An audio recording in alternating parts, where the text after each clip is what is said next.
Little humor for you. What are you supposed to be? Remember the Russian satellite, Sputnik? Well, I'm a potato, or a spud, and these are my antenna. So Sputnik becomes Sputnik. Sputnik. Wow, I don't have the worst costume anymore. Oh yeah, Sputnik, fantastic. Ultimately, related to the Cold War, the most important aspect is understanding that Sputnik is a satellite that is launched by the Soviet Union. And I think the most important aspect of that is the intercontinental ballistic missile, or the rocket that was utilized to launch that satellite into space. Having a technology where that rocket can launch a satellite, break Earth's gravity and put it up beyond the atmosphere and then put it in orbit. It doesn't take much now when it comes to retrofitting and finding a way to put a nuclear weapon on top of that rocket and delivering it to the United States.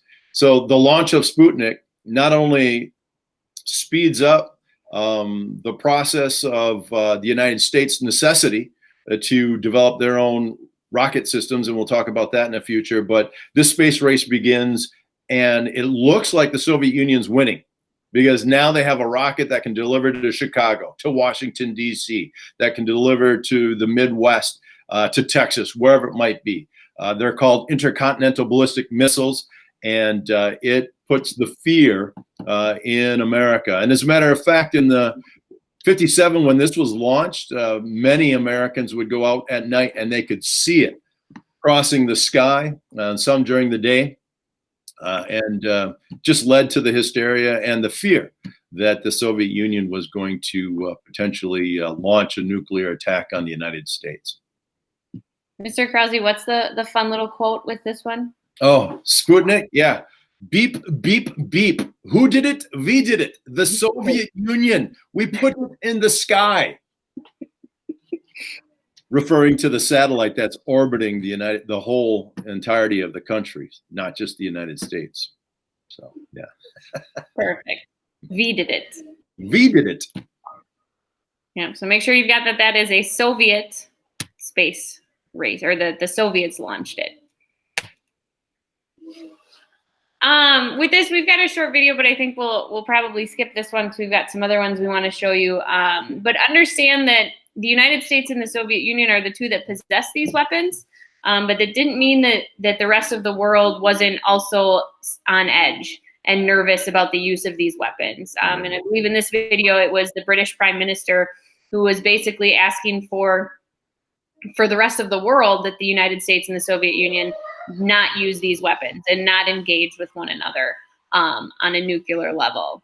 So this was a situation where the United States and the Soviet Union really kind of held the fate of the world in their hands, with the potential fallout of the use of these weapons. Yeah, the political cartoon does a nice job as you're looking at the presentation slide between the United States and the Russians. That tiny little ball with a mouse on it, that's the rest of the world, and their fate is obviously in the hands of the nuclear weapons that are being developed. Mutual assured destruction. Yeah.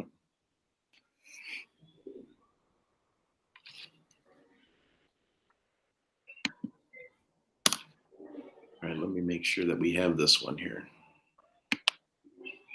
Yeah, this will be number 9 under events. Number 9 under events. With the threat of nuclear war, people are going to want to take care of their position in the afterlife. So you're going to see a mass transition to people turning to religion to take care of what might happen to them if there is a nuclear attack. And it's during this time period that we start to see references to religion start incorporating its way into a lot of government slogans, in particular, One Nation Under God added to coins. That's going to start to come into play during this Cold War period, where people now are going to start to look at the afterlife because the threat of nuclear war is always there. Mm-hmm. was also something that separated the United States from the Soviet Union as well, as that religion aspect.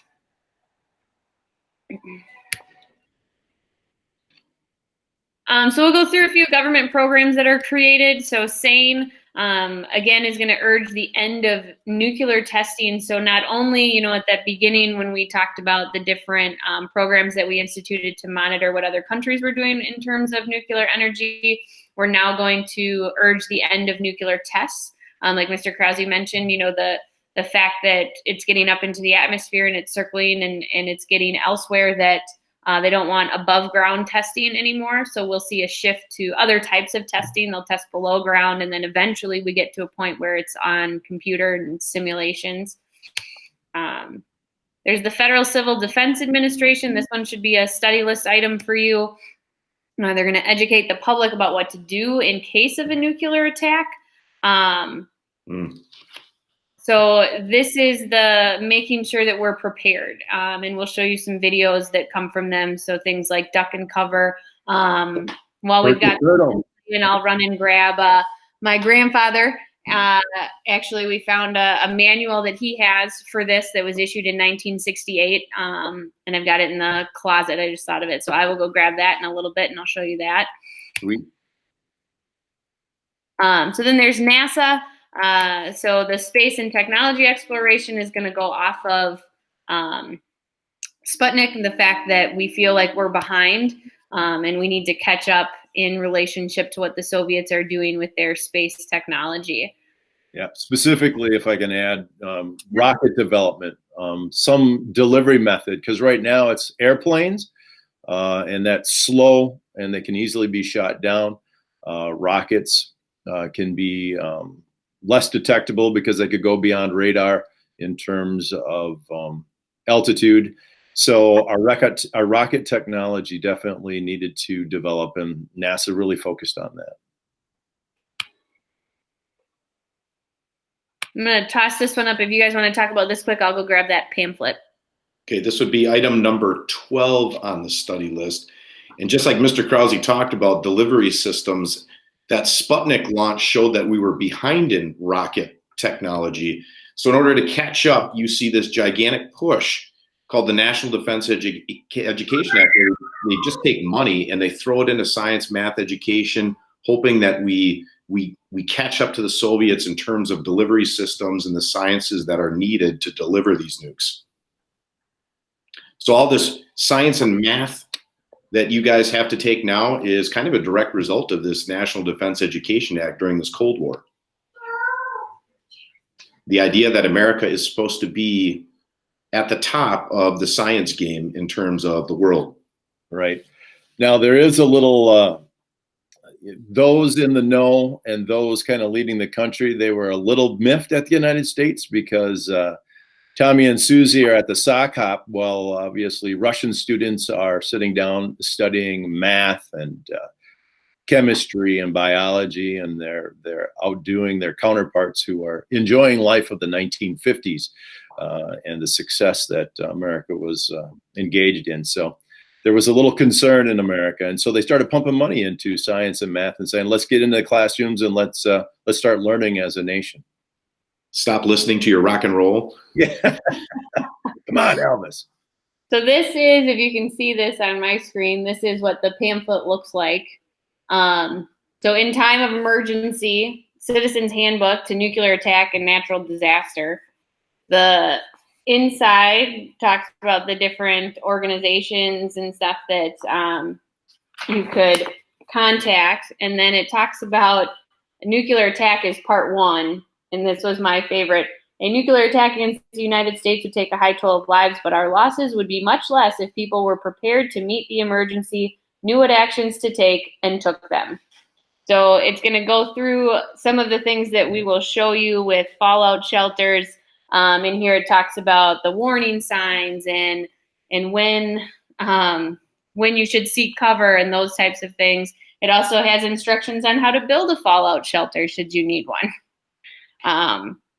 So I just thought it was interesting that he still had it, so he hung on to it. It was issued in March of 1968, and we found it among his things. So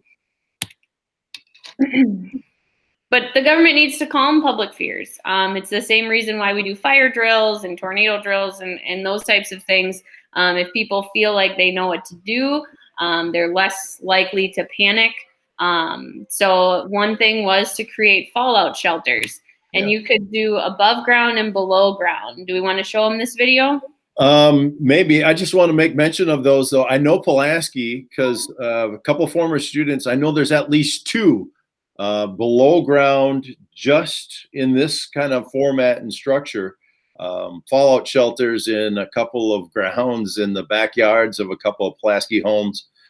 We also had a couple of public fallout shelters as well when you didn't have the opportunity to create your own or to install your own nuclear fallout shelter. So yeah, I know there's a couple. They found them in the backyard, and then they went down in there and they were telling us all the things that were in their Geiger counters and rations of food that were all old and dried up. And they said it was pretty cool, though. And they offer, I think we can probably skip this one. I mean, they offer below ground, which is what you're seeing on the screen right now. And then they offer above ground fallout shelters for areas that you could not dig down into the earth. So if you had rocky soil, things like that, they offered fallout shelters that you could purchase and install yourself above ground.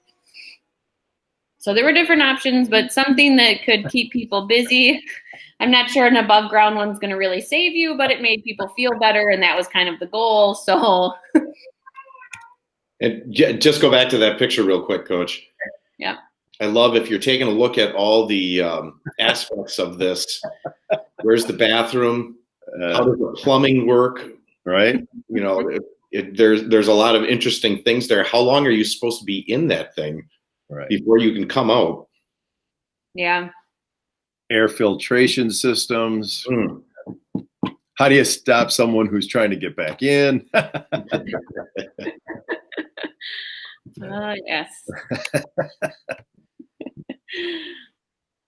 They did defense drills. So in schools, this would have been what it would have looked like with duck and cover. It looks a lot like what you would have done for tornado drills, except here you're ducking underneath your desk. You're supposed to cover the back of your head and your neck, and find something to hide underneath, essentially. Yeah. Ultimately, when you duck and cover, protecting your neck, you got to see the burns when we looked at, what was it, white light, black rain. You're trying to cover those areas that are most, vulnerable to being burned in case of a nuclear blast and stuff. In addition, you're trying to protect your head from concussions and things, from falling debris. So, yeah. I'm guessing this one's not going to work either. Well, hopefully Bert the Turtle does. I hope Bert the Turtle does. So this is Bert the Turtle. He's pictured at the top of your study list. He's my favorite. He's going to walk you through with his nice little bow tie and his helmet on how to stay safe during the time of a nuclear attack. So these are the videos that they showed in school.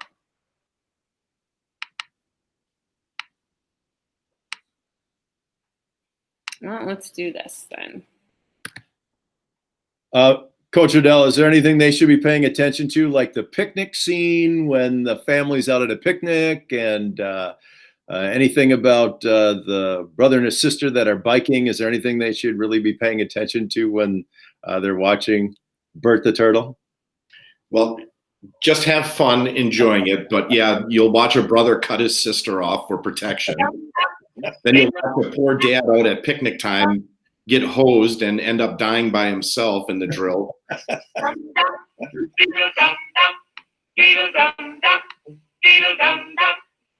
was a turtle by the name of Bert, and Bert the Turtle was very alert. When danger threatened him, he never got hurt. He knew just what to do. He ducked and covered, ducked and covered. He did what we all must learn to do. You and you and you and you, duck and cover. Be sure and remember what Bert the Turtle just did, friends, because every one of us must remember to do the same thing. That's what this film is all about. Duck and cover. This is an official civil defense film produced in cooperation with the Federal Civil Defense Administration and in consultation with the Safety Commission of the National Education Association. Produced by Archer Productions, Incorporated. Hey, Bert, come on out and meet all these nice people, please. Oh, all right. We really can't blame you. You see, Bert is a very, very careful fellow. When there's danger, this is the way he keeps from being hurt. Sometimes it even saves his life. That's why these children are practicing to duck and cover just as you do in your school. We all know the atomic bomb is very dangerous. Since it may be used against us, we must get ready for it, just as we are ready for many other dangers that are around us all the time. Fire is a danger. It can burn whole buildings if someone is careless. But we are ready for fires. We have a fine fire department to put out the fire, and you have fire drills in your school so you know what to do. Automobiles can be dangerous too. They sometimes cause bad accidents, but we are ready. We have safety rules that car drivers and people who are walking must obey. Now, we must be ready for a new danger, the atomic bomb. First, you'll have to know what happens when an atomic bomb explodes. You will know when it comes. We hope it never comes, but we must get ready. It looks something like this.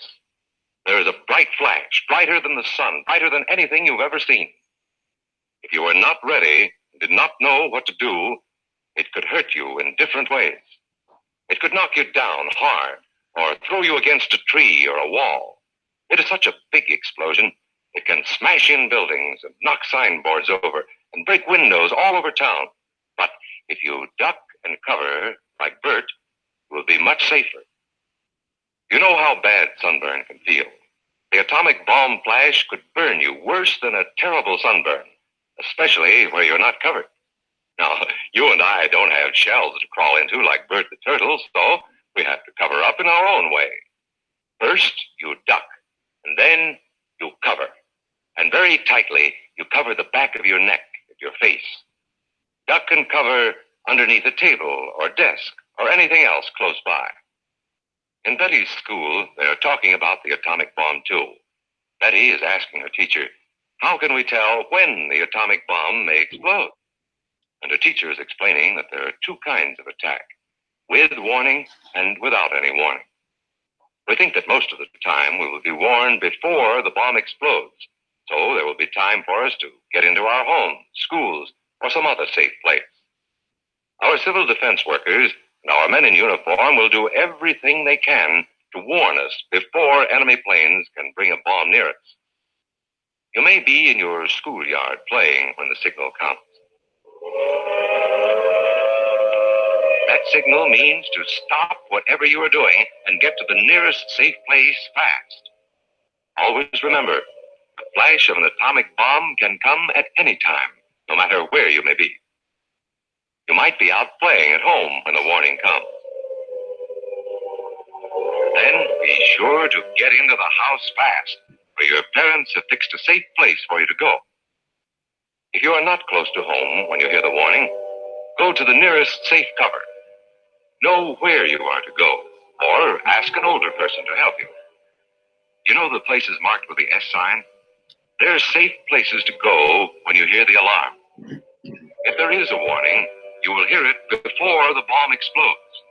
But sometimes, and this is very, very important, sometimes the bomb might explode without any warning.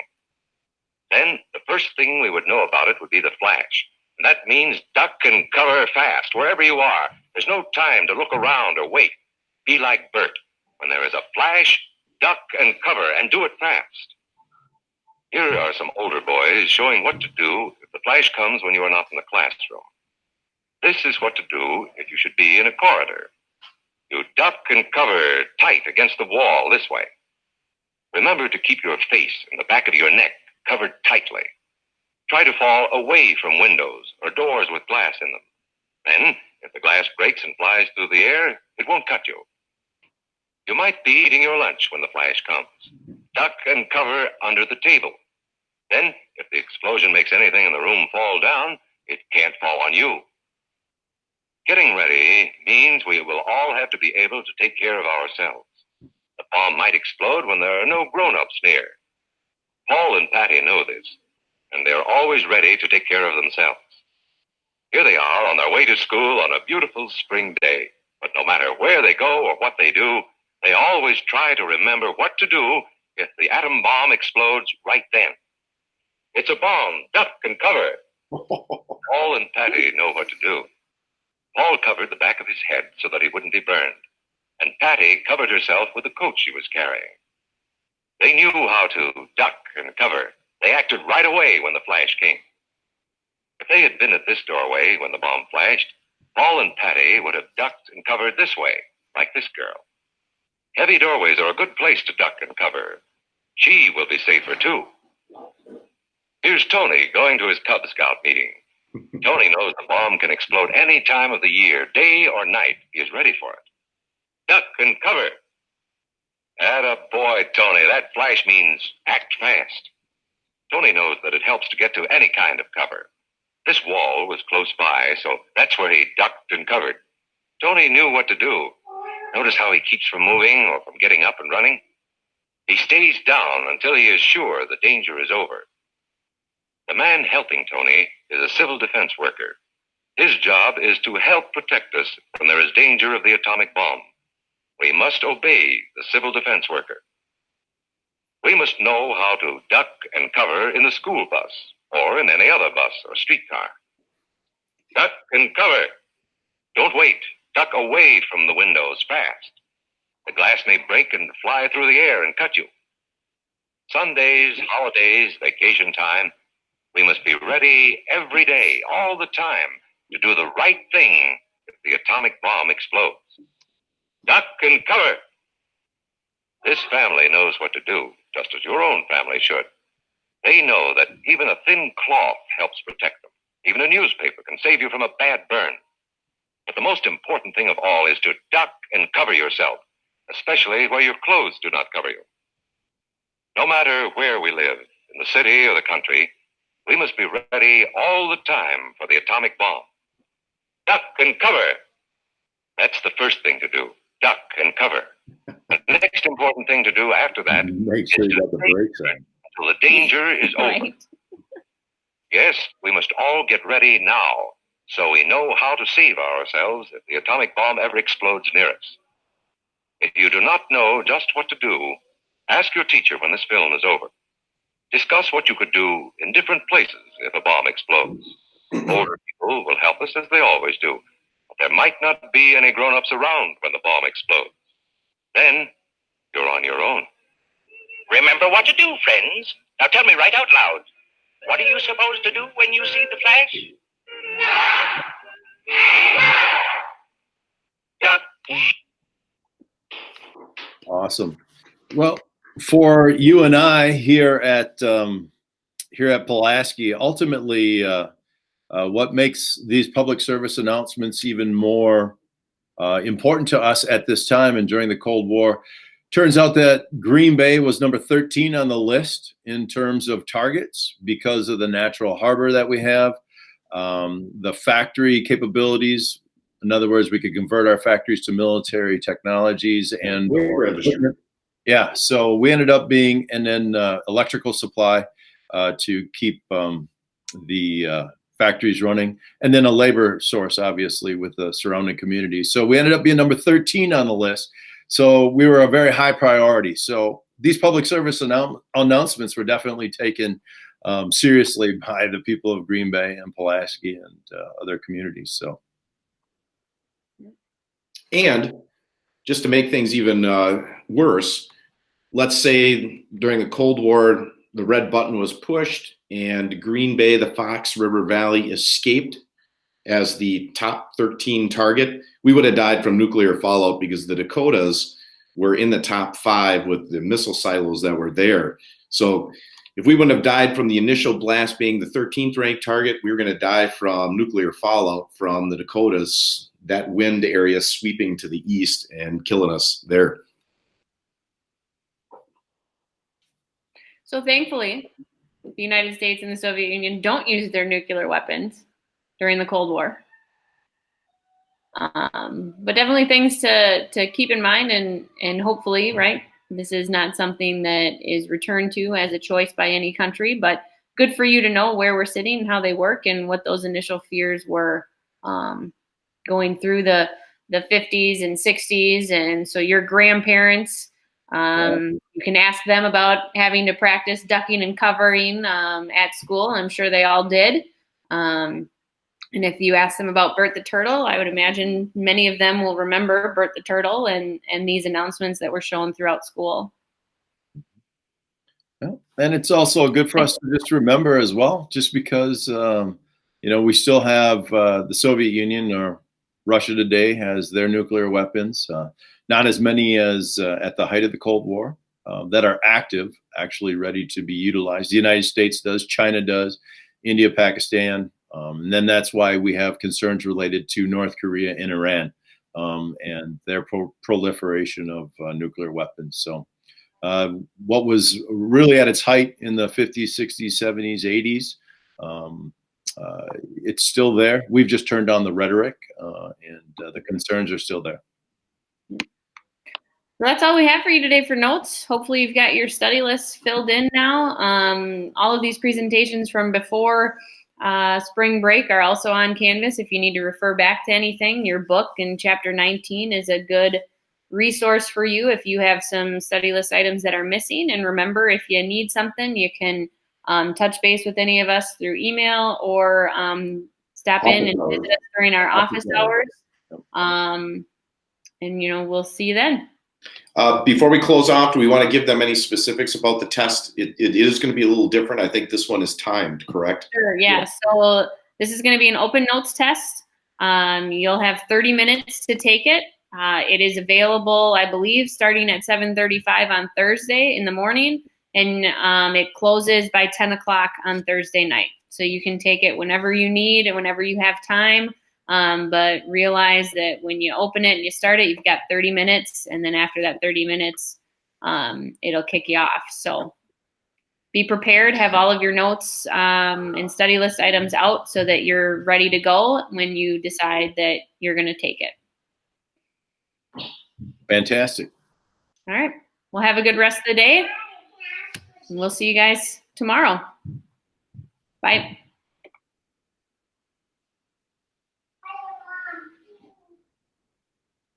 Can't get it. I get it. So I gotta shrink it. I'll cut this end off. Still says it's recording. Yes. Yeah. I know. As we're about halfway through this thing, I'm thinking to myself, oh my God, what